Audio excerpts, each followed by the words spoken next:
All right, Orionites, it's Week 5's matchup and predictions here. First thing I want to do, I want to go over a few rumors and a few facts. The rumor about the board thinking about making the World Series here in the next couple of weeks of McCall versus Nate, that's 85% false. They probably tossed it around, but I don't think it's going to happen. I think they're really going to play out the season and let McCall versus Nate just go at it for the title, as it probably will end up being anyways. I also cannot confirm or deny if Nate wears lifts in his cleats. You have to ask him, or at least take a shoe off or something. You have to see. The third thing is surprisingly, Wolf is only 200 points behind Buster in the batting race. I know Buster and him were going back and forth at it earlier in the year, but it's amazing. It's you see the score behind us. It's 200-0 right now in batting average. So it's a pretty close one, and it's one to keep an eye on throughout the rest of the regular season. But on to the predictions for the week. The first game out at Friendship, we have Miller versus Biggs. This game right here is brought to you by Jim Beam's Natural Flavored Bourbon Red Stag. Miller's missing a third of his offense. However, not having Will playing at shortstop, I think, is going to be a blessing in disguise for him. I'm going to take Biggs. I'm going to take Biggs here in the upset by 3. Their offense has scored a lot of runs, and I think Miller's going to struggle to score runs off Sanjay.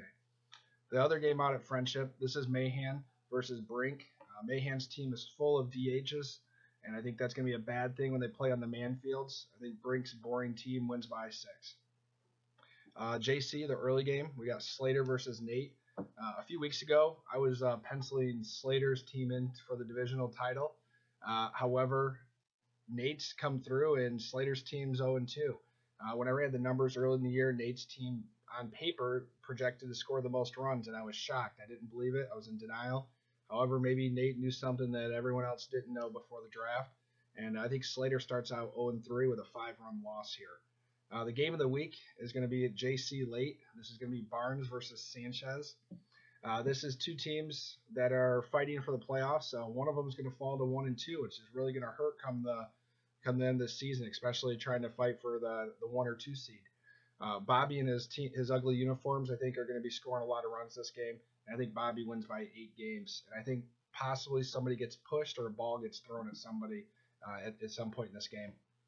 The early game out at Hubbard, we have McCall versus Ralph.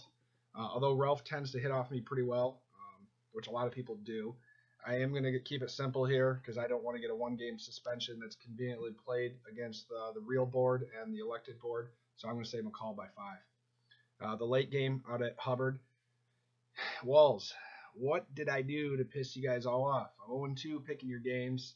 Can you throw me a frickin' bone every now and again? Well, anyways, this one's kind of tough. I want to say Walls is going to win, but Mulder is still pissed off that Nate won the home run title last year, or co-title. And I see the freckled man on a mission.